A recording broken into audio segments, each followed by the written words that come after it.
Всем привет! Вы на канале Vintage Goldstein. Я подумала, что все-таки швейные видео буду разбавлять разговорными. И сегодня мы продолжим тему того, что могло бы дополнить ваш винтажный образ. Поговорим про аксессуары.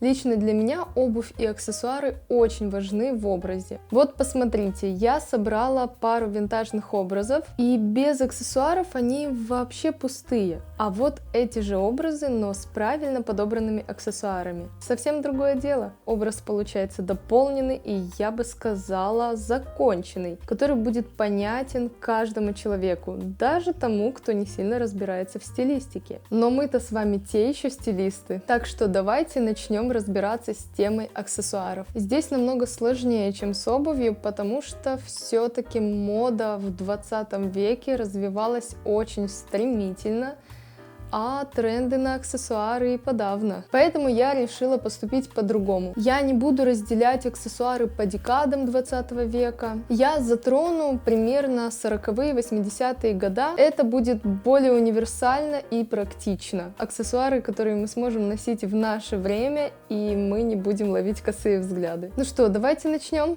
Мне кажется, ничто так не подчеркнет винтажный образ, как шляпы. Они могут быть абсолютно разнообразные. Сейчас я вам покажу шляпы в стиле 40-х, 50-х годов. Мои любимые. Это фетровые, широкополые шляпы, шляпки-таблетки и, конечно же, шляпки с вуалью. Еще мне очень нравится, как на девушках выглядят котелки. Ну и, конечно, куда же без беретов. Также хорошим дополняющим аксессуаром послужит тюрбан, который, кстати, пришел на смену шляпкам. В следующем пункте хочу рассказать про такой аксессуар, который стал очень универсальным в то время, когда был дефицит тканей, отшивались белые воротнички и белые манжеты. Можно надеть под любую одежду, под любое платье, под любые блузы, даже под какой-то свитер, жилетку, можно надеть белый воротничок, и образ заиграет по-новому. Сейчас есть огромное разнообразие подобных воротничков и манжетов. Они бывают хлопковые, шелковые, даже вязаные и кружевные. Каждый выбирает на свой вкус. Мне очень нравятся вязаные и кружевные воротнички, а вот манжеты, мне кажется, более гармонично выглядят хлопковые. Пояса, всякие ремешки — это также очень важный аксессуар. Тут уже главное уметь правильно подобрать пояс по ширине, по цвету, подобрать подходящую пряжку под ваш образ. Это тоже очень важно. И иногда бывает очень сложно. В следующем пункте я хочу вспомнить про перчатки. Опять же, существует огромное разнообразие перчаток. Вы все можете выбрать на свой вкус и для своих целей, для своих образов. Атласные, кружевные, бархатные, короткие, длинные. Я вот просто схожу с ума от перчаток из сеточки. А если они еще и в горошек, это просто любовь. От перчаток сразу переходим к кольцам и браслетам. Перчатки вошли в моду в 20-х годах, поэтому давайте от них и будем отталкиваться. Запомните, любые украшения на руки, это кольца и браслеты, мы носим поверх перчаток. С перчатками хорошо сочетаются тонкие изящные браслеты, усыпанные драгоценными камнями. И, конечно, кольца в стиле ар-деко. Я, к сожалению, пока что не обзавелась кольцами в стиле ар-деко, но это у меня в планах, потому что они мне очень нравятся, но здесь все-таки нужно быть осторожным, они далеко не под каждый образ подойдут. Отталкивайтесь от того, что подсказывает вам ваше подсознание, потому что оно знает правильный ответ, и оно точно знает, что вам больше всего подойдет.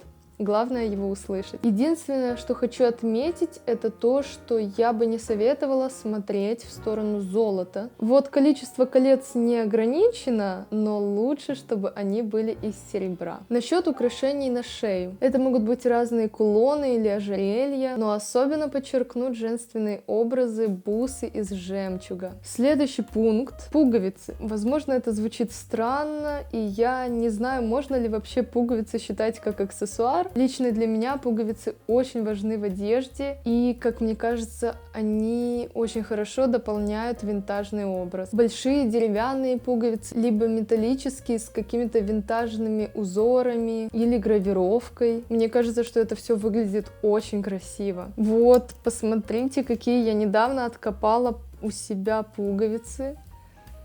Я просто в восторге от них. Они такие красивые. Я пока что не придумала, где я их применю, но это точно случится в ближайшее время. Следующий пункт, и это платки. Их можно повязать на шею, либо красиво завязать в волосы. Также прическу можно украсить косынкой. И последний пункт, это сумочки. Куда же девушки и без сумочки? И так было во все времена. Сейчас я вам покажу варианты сумочек, которые подчеркнут 100% ваш винтажный образ. Вы просто посмотрите на это разнообразие и выбирайте то, что вам по душе. Разные фактуры, разные цвета, разные украшения, застежки, длина ремешка. Все, что вам угодно. Ну что, на сегодня все. С аксессуарами действительно было сложнее, чем с обувью. Возможно, я что-то забыла, либо вы знаете какие-то аксессуары, которые точно подчеркнут винтажный образ. Обязательно пишите это в комментариях. Оставляйте лайк под этим видео, подписывайтесь на мой канал и жмите на колокольчик, чтобы не пропустить новое видео. Всем еще раз спасибо за просмотр. Увидимся с вами через неделю. До свидания. Так, запись хоть шла? Не обзавелась коллекцией колец. Ужасное словосочетание. Очень важны...